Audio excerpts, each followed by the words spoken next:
are listening to Revenue Insights. Today, I'm joined by Chris Turner-Green, Vice President of Sales for EMEA at TechnologyAdvice.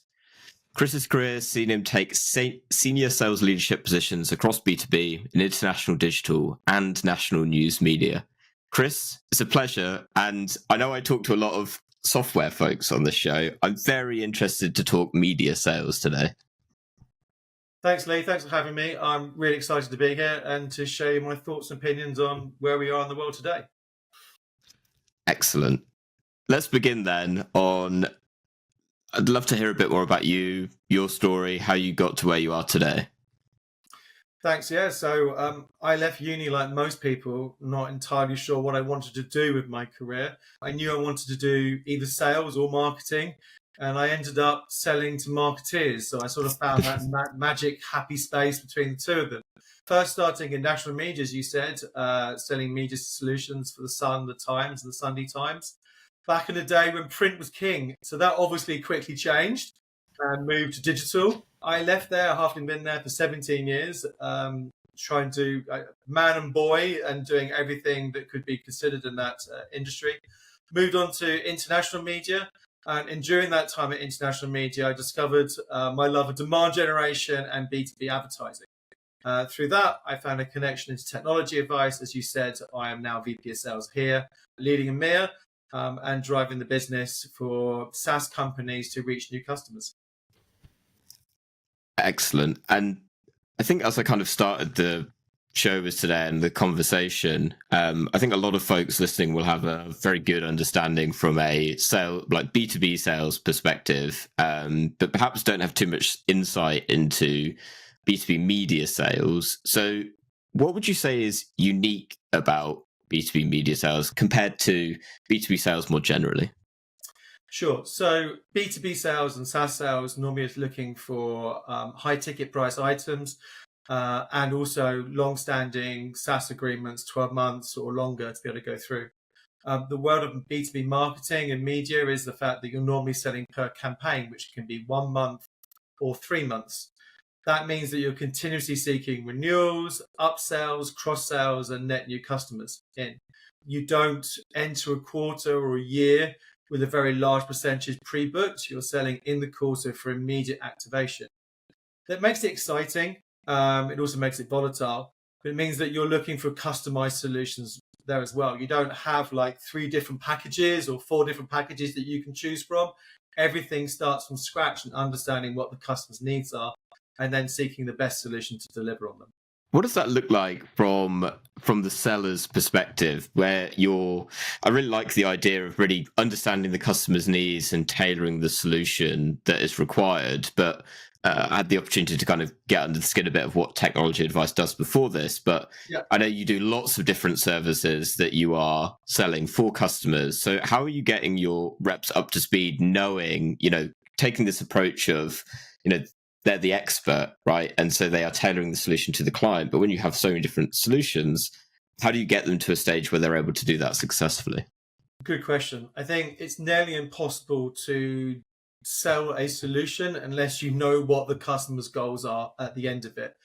Are they looking for, so basically we're selling demand generation, so they're seeking leads from us, but where is their business and what are their customers' expectations? What are their marketing and also their sales team's expectations? Because the two are intrinsically linked.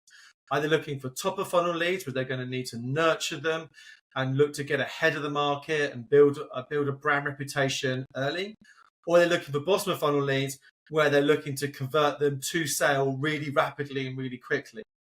And we're able to identify that through behaviors in our first party intent data. The salesperson needs to recognize where the customer is in their journey and their needs. Are they targeting a target account list? Are they looking for an ICP? Are they going to be calling them up first, or are they going to be emailing them next? What's the state? What's their next step in their journey? You really need to understand their sales process to provide them the best marketing solution to facilitate that. And if you don't ask, you just don't find out. And ultimately, you're unlikely to win. And if you do win, you won't get repeat business. I suppose how I'm looking at this is, in your role as VP of Sales, how are you ensuring then that they're asking the right questions? Ensuring is a tough thing. So we're a remote business, so there's a high level of trust that needs to be able to go into your team.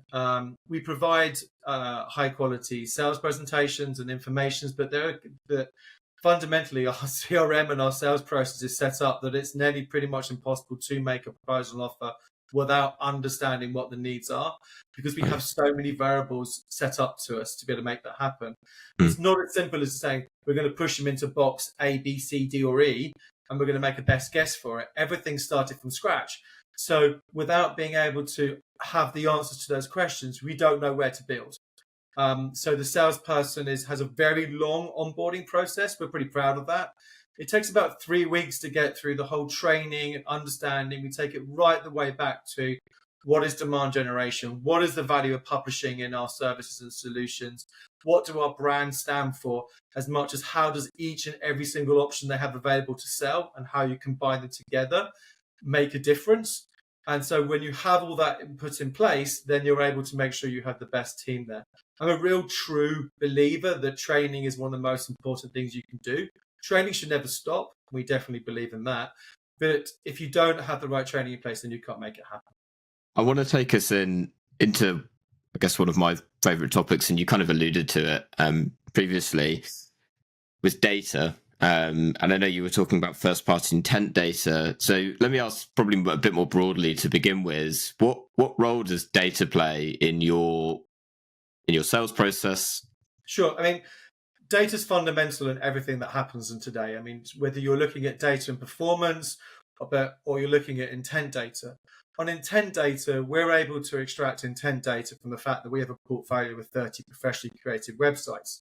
That enables us to analyze which companies are researching what type of B2B SaaS technology solutions, and indeed what stage of the funnel they're in. We're able to tag different articles relative whether the top of the funnel, when you're reaching out and finding out what is HR tech, can it do for me, compared to an article where they're comparing SAS success factors SAP success factors against Workday. You're able to understand where they are on that funnel stage. We're able then to apply that and target people. We do not have data to be able to do it. We are not able to offer a solution and a service back to us. Data is the new gold in many ways that goes back. If you don't have data, then you can't deliver anything. So optimization of campaigns can't happen with data. You can't target people without data. You can't understand what the sales funnel is looking like without data. And that's why all SaaS systems that we use, as well as we sell to, are fundamental to delivering on media and marketing solutions. Could you perhaps dig in a little bit further on perhaps one of those? So I get the sense that you're using data at kind of different stages, but I'm actually quite interested in something that we were talking before, particularly around like audience activation and measurement, for example. I'd love to understand like a specific instance where you are using data to enhance your sales process.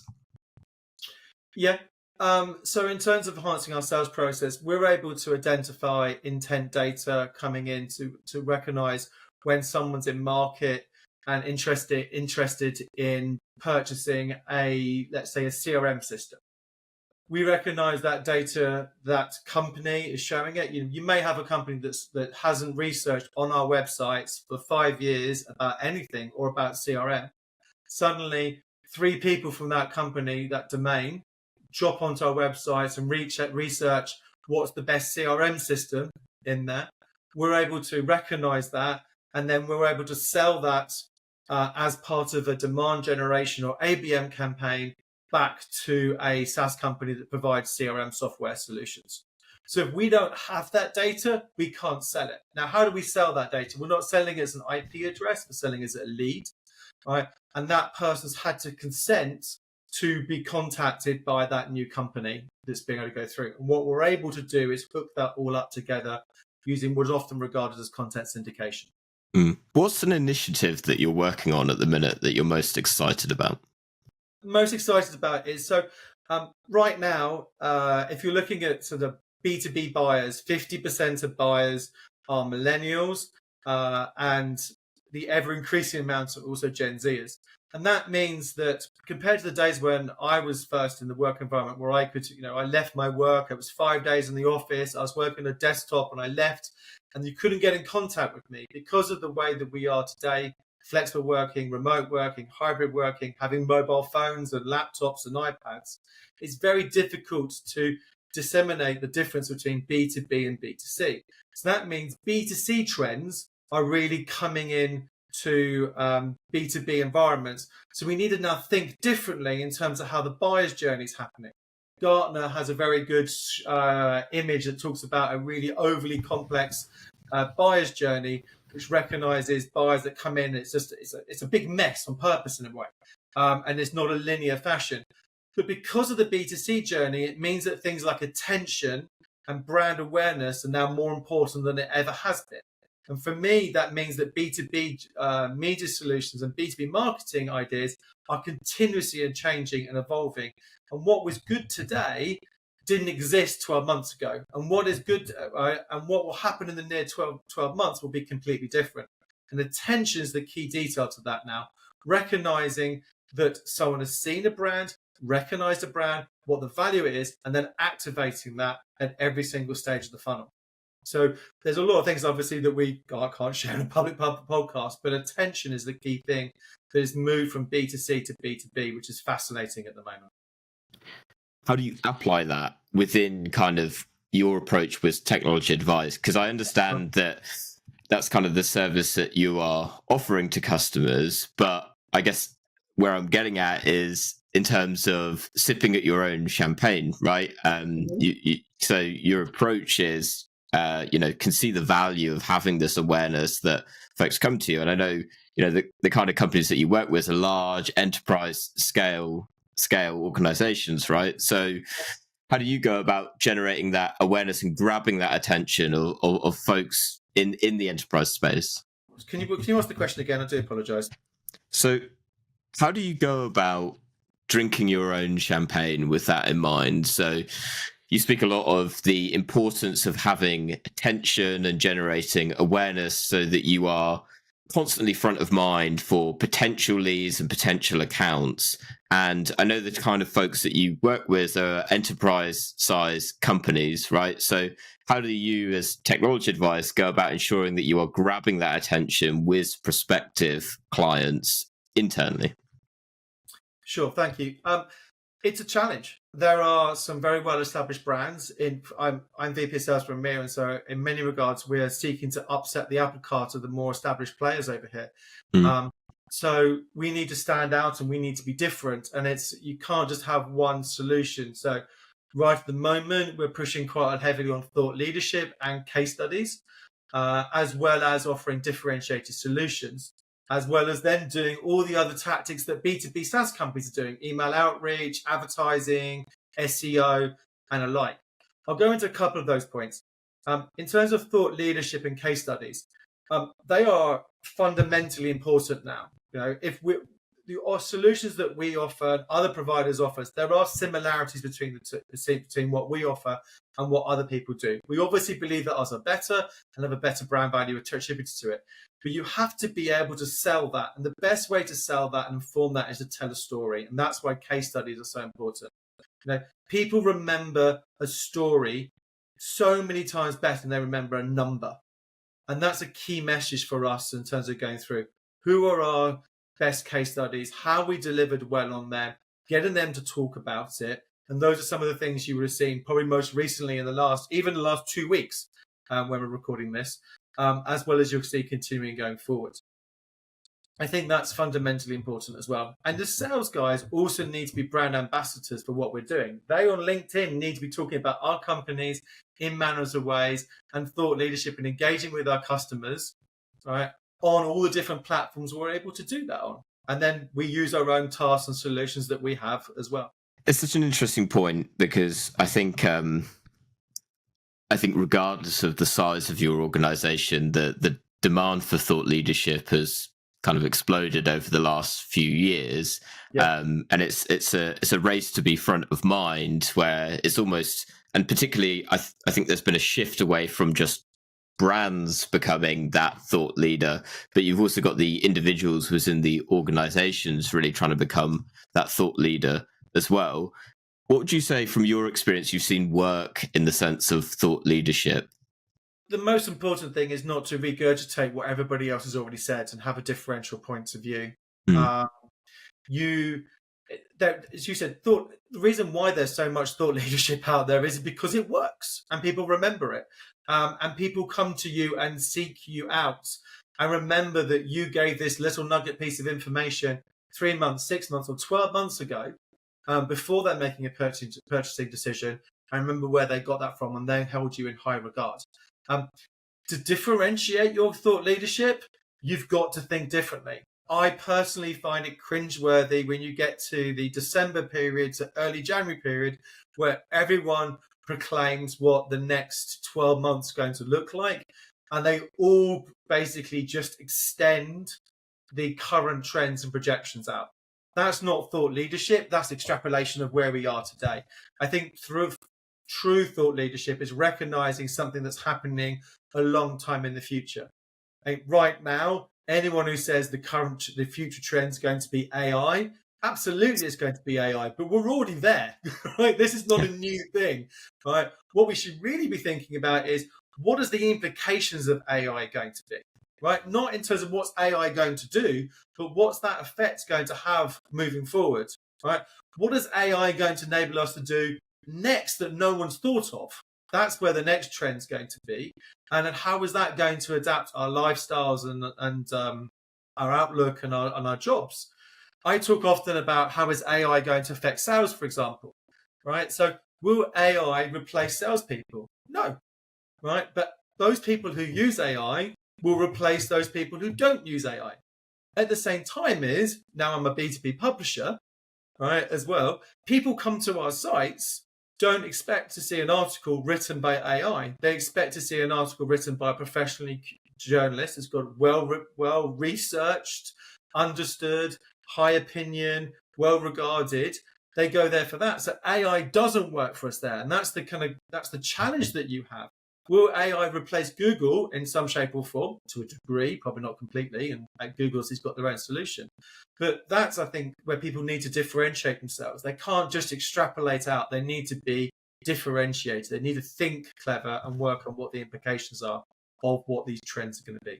I like where you were going with that, and would like to dig a bit further into, well, let's say AI. But you come with two very interesting perspectives. One on the AI front, but also with the publishing background as well. And I think for buyers at the minute, and there's plenty of industry research out there that talks of, it's no longer a seller's game, it's very much a buyer's game, and they really have the ball is very much in their court when it comes to making a decision around technology or services that they're going to buy. And naturally, I think we're reaching a very interesting point with the advent of AI, where it's easier than ever to produce a hell of a lot of content, but to your point, not being able to necessarily differentiate it. And I think I wouldn't call myself a thought leader, but there's definitely going to be an interesting change over the next few years where, with the amount of AI generated content out there, who does the buyer trust?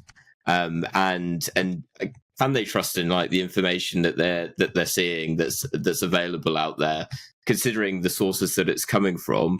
So I guess my question then would be, how do you see AI impacting businesses, but also impacting the buyers themselves?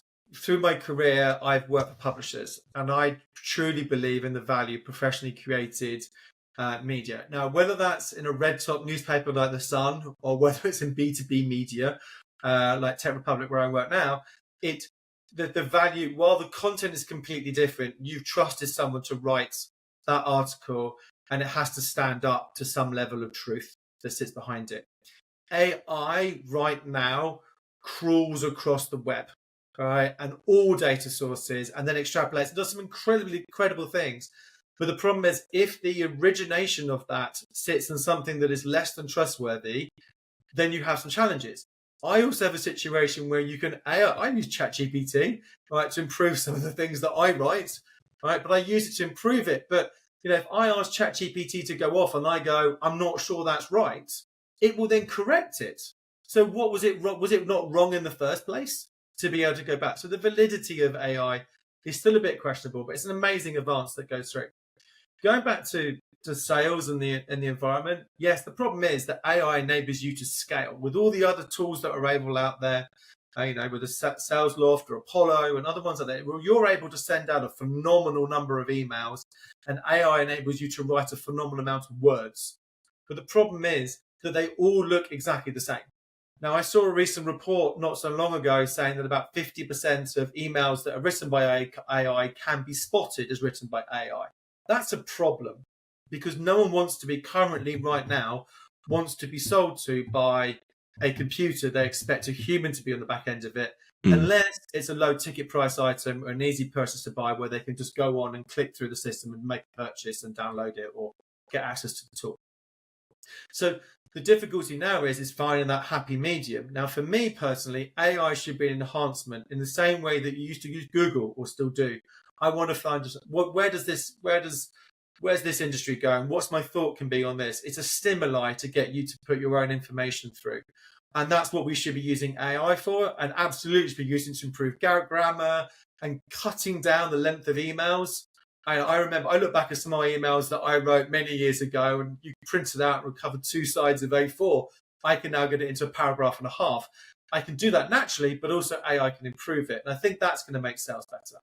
But if you're going back to what my industry is and demand generation, is you think about it, lots of B2B SaaS companies, they use white papers, right? And white papers, we can spot them, the ones written by AI. They don't have anything unique in, they don't have any thought leadership that actually is going to change them. And it doesn't talk about the successes in a way of a case study, because AI doesn't generate that. And you think about it, I said that storytelling makes a difference in sales. Having unique data makes a difference in sales. And so when you're using white papers, which I presume nearly all SaaS companies use in some shape or form, right? Those white papers can be informed by AI, right? But there's nothing better than putting in a first-party case study testimonial, your own first-party data and information in there. Or if you're going to do research, do proprietary research to be able to talk about it. Those are differentials that are really going to be able to stand out. So AI right now for salespeople is a great tool, an enhancer, doesn't replace. In the future, quite possibly. I think if you spoke to me in 10 years' time, I'm quite sure I'll have a different point of view at the rate that AI is going. But right now, it enhances, doesn't replace. But those who, as I said earlier, those who don't use it will be chopped. And that's the kind of thing where we are now. Whether, obviously, in B2B sales, I'm going to be at the front end of that. In my days of national print, and obviously they still exist, they're probably using it less. But they will all still be using it in some manner and way. Well, for one, at least we have this recording. In 10 years' time, we can refer back and see how we're getting on. That doesn't appear on LinkedIn in 10 years' time. I might come back to regret that. I mean, it'd be a little meme of me saying, how wrong was that degree? Yeah, so yeah. Well, I suppose ChatGPT will be devouring the transcripts soon enough. Exactly. But joking aside, it's certainly reaching an interesting point where I think, as you kind of alluding to, becomes that very important balance between quality and quantity, both in terms of the quality, but also what you're sending as well. To your point, and I was thinking it as you were kind of talking through it, which is tools like AI can help you to generate a lot more, but it's not necessarily the message that you want to communicate, right? And sales, which has been built on relationships for its entirety, has certainly over like the growth at all costs period almost kind of switched to becoming, in my opinion, something far more mechanical. And there's this aim to be far more predictable and efficient. And it's led us to the point where we almost look at sales not as an art, but far more as a science, when in fact, I think it's a balance between the two. And so with something like AI, which enables you to far more tips it in terms of the balance towards being a science, but actually those who are really strong at the art, being able to build genuine relationships, being able to build genuine partnerships with customers, they're the ones that are probably going to not only be able to cut through the noise, like in a demand generation sense of being able to differentiate, but also from a sales perspective as well of, we're not just another piece of software, another tool or another service. It's there is a connection here between the two of us and we actually want to work together for each other's benefit. 100%. I'm no spring chicken, so I remember the fact that you did your meetings and you did your sales face to face, and I still believe people buy from people. There is an exception to that, so people who could transact online and make a quick purchase and get what they want and remove themselves really quickly, and just get into the tool, that may be an exception. But if you've got any kind of level of considered purchase, like a B2B purchase, particularly a large one, or one where you're committing to a large period of time, people buy from the person they're speaking to. And AI is not going to replace that until AI gets a situation where someone can replace me physically on this screen talking about where we are, and the person receiving it is happy to talk to an AI tool, which I don't believe anyone is. We still talk about today that, you make an impression in the first 7 seconds. Right? That still exists in all purchasing and all selling. So it's fundamentally important that you meet people. We are a fully remote company, but I still encourage my team to get in their cars and trains and go and see their customers. Predominantly, we're in London. Our customers are London based, or definitely the southeast. And so I still want them to go and see them, and there's a value in that. And the conversations that you can have face to face that you can't have on Zoom or Google Meet, likewise you can't have on the phone, you can't have by email, are immense. I talk about it being the elevator moment, or the water cooler moment, where someone says, do you want to drink? Absolutely I want to drink, because that's an opportunity for me to talk to you about something that you may not be deciding to give me when we get down to formal negotiations. So it's really important to be able to go through and understand that buyer, understand their needs, where they're coming from, where their role and responsibility sits. You have to do things face to face, and AI currently is not going to replace that. But concerned the day that AI can replace us in a face to face scenario, to be fair. But especially watching Hollywood films, they will let you know that that's coming very rapidly. Films like Creator and the like are going to suggest the fact that the world's going to be over very soon. So yeah.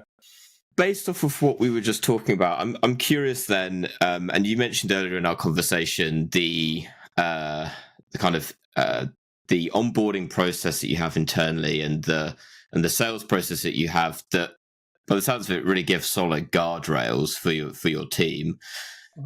What I'm therefore interested to kind of dig into then is what differentiates your top performers from the rest? What are they doing that's different? So we have some really linear and key measures of success. So we measure all teams by clearly they're salespeople, so the amount of revenue they bring in. We then divide that revenue up by, is it retention of existing business? Have they diversified their revenue from the existing business, and have they brought in net new revenue? That's a lagging indicator. So then we move to the leading indicators. We're looking at things like how many opportunities have they opened up? How many opportunities they opened up across how many different accounts? Because we work in media, you work with clients direct, and you also work with agencies, and then agencies can brief you for 5 or 6 or 7 different brands. Outside of that, what's their strike and win rates? What's their average deal size? And then also, as I mentioned, I'm a true believer of meetings. How many meetings have they had that they've arranged as opposed to an SDR's arranged? That enables you to score them and understanding where they're sitting and understand where they hit their benchmarks. But the best salesperson, and we're going back to recognizing personalization again, is the one who recognizes the needs of the customer, right? And is able to put a solution together that matches that, because that's what delivers you retention. In a business like ours, you have to retain customers. You can't just be churning them all the time. We don't have a 12-month renewal period. They can leave after a 1-month deal if they're not happy. So you need to understand what their expectations are. And if you do not understand their expectations, manage their expectations, and make sure you sell a solution that matches it, you're going to completely lose them. And the best salespeople are the ones that can do that, combined with an ability to do an elevator pitch. It sounds old school talking about elevator pitches, but if they can't explain who TechnologyAdvice are, what are USPs versus the incumbents in the market, and why people should move their monies from solution provider A to solution provider B quickly and succinctly, they're never going to get in the door to actually get to past negotiation. On your point, because everything that you raise is absolutely spot on. Mm-hmm. If you've got a rep that perhaps is not currently able to really get it, like the customer need, mm-hmm. if you're, perhaps you're shadowing a meeting or reviewing a call, and it's just like they're just not getting it. Yep. How do you approach helping them? So I'm a leader that likes to get their hands dirty. Right? So I don't think I'll ever work for an organization where I can't go to those sales meetings and be involved in it. And that's where leading from the front is really important to be able to do that. So yeah, if there's a rep, if a rep who gets it, and you mentioned top performers, they have a much lighter touch from me than the ones that need that support and assistance to be able to go through. And it's important to join meetings. There are lots of tools that review meetings, and you can review it, but then that's all kind of retrospective. I much prefer that if there's a video call, I'll jump in. If there's a face-to-face, I'll get the trainer and go and see them as well. And then the rep you're able to look at the rep, you're able to support him or her. And then also the fact is you're able to show the rep what he could be doing by interjecting at the right points and conveying that. And there's no better way to show someone what you should do than experience it in real life. I talk about training. What's the most important way of doing training? Is it to watch a recording of a training that happened 6 months ago? Or is it to physically attend the training, physically or real life, right? And then have the opportunity to ask questions as they come up. Because I guarantee you, if someone else has got that question, you probably have as well, or vice versa. So to be in there, to be in the weeds is important. Now, that's not possible for every meeting at every time, for every call, but you're able to spot the needs of the team, as well as the needs of the business. The team, everyone has, we use Salesforce, so I've got measurement up and down, every single left, right, I can see every single thing and I identify that, but also the needs of the business, where we should be doing more money or which client has been a blocker and we need to address. Then I'll step in and help and assist and hope and then believe that that having seen what I can do, therefore they can do better. I do have to caveat that I'm not saying that my way is the best way, and you must also enable the sales rep to have their own language and their own way of selling. Back in the past, I've been given presentations and said, can you go out and sell that? I can never sell that as well as a presentation that I've written, I designed, I bullet pointed, I can talk around, because you've had a lot more involvement in it and you believe in it.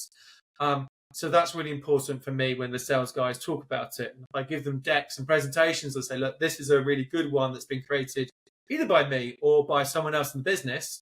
So you need to create your own version of this, as long as the key points you're still communicating in a really strong way, because the language I use compared to a person who is 21, 22 is going to be different. So we need to enable them to land it in that manner and way. Absolutely. Final question. Sure. And I know you're ready for this one. Yeah. What is one book that you'd recommend to other revenue leaders? So we talked about this before recording. So I am different to probably most that, again, going back to face-to-face, I don't read that many books. And if I do, it's because I'm on holiday and then I'm choosing to do a fiction book rather than a work help book. And I much prefer sitting down and talking to someone and engaging with them and doing a training session with them than reading a book that takes you a week or 2 weeks to read. However, within that, I had the opportunity to meet Andy Bounds, who wrote The Jelly Effect, which talks about afters. And I think afters is an amazing concept that should be in every single thing that a salesperson does, whether they be an SDR right the way up to VP or CRO. And that's just recognizing, what do you want your customer to do afterwards? And that comes down to not just at the end of the meeting, but every single slide. And then I take it to the next level to every single bullet point. Does that bullet point, because I still use bullet points rather than memes, and talk about is the go through is, does that bullet point, does that make a difference? All right. And if it does, you keep it in. If it doesn't, get rid of it and move it on. Because no one's going to sit there and do a 60-minute presentation with you and let you run through it. You have to get to the point, and you have to make sure it's value suits. I mean, the biggest giveaway normally is does it really make a difference that you have 17 offices across the world and show a map with every single dot of where they are in the world? No. But I can guarantee you there are a lot of presentations that still have that in. What does that tell you? Are you trying to say that you're large and you can be trusted? Then use a case study. To talk about you work with large companies and you can be trusted. That's far more impactful. And those are kind of mindful I sit back. So while I haven't read the Jelly Effect, I physically have a copy, but it's never been bent open. But I've spoken to Andy, and it changed the way that I sell. So yeah, I'm very proud of that. I love that. And I suppose as you were explaining it, and I'm very interested to read the book because, I come at it from a marketer's perspective. If we're talking about writing copy that goes into a website, and the same principle can be applied to whether you're writing an email or designing a process, the importance is not only simplifying it, but condensing all of that information down into something that is incredibly succinct. And I love that example of applying it into a sales process of, the example being, pulling together a proposal, for example.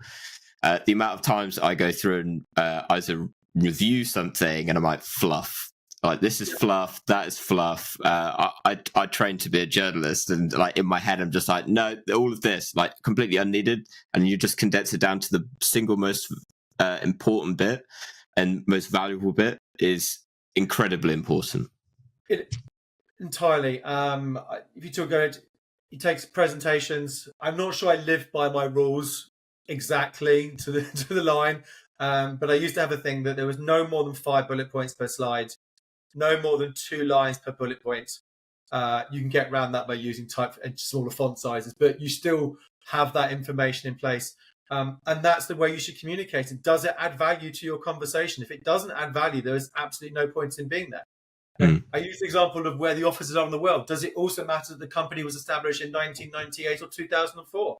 Not really, right? What it does matter, make a difference, is the fact of what are you going to provide the customer at the end, and not only what's the product, but what's it going to enable him or her to do, and just get to that. And if they've got a trust issue, install trust another way. But I can guarantee you the fact that you've been established for 20 years is not going to make a difference to it. The exceptions to that is, if the person who founded the company is talking about it, then yes, of course they can talk about it because that's fundamental to them. But as a salesperson within it, no. Yeah, absolutely. Chris, it's been a pleasure. Thank you so much for coming on. Just before we go, if anyone wants to reach out, ask any questions off the back of our conversation today, where can they find you? Sure. I'm on LinkedIn, probably the best way to find me. I'm Chris Turner Green. There are only 2 Turner Greens in the UK, myself and my wife on LinkedIn. So unless you want to work with charities, then I'm the other one. So come find me. I look forward to speaking to anyone who messages me. Beautiful. I'll put a link down to that below as well. If it wasn't easy enough to find as it is. Chris, thanks so much again. And to everyone that listened this week, catch you next week.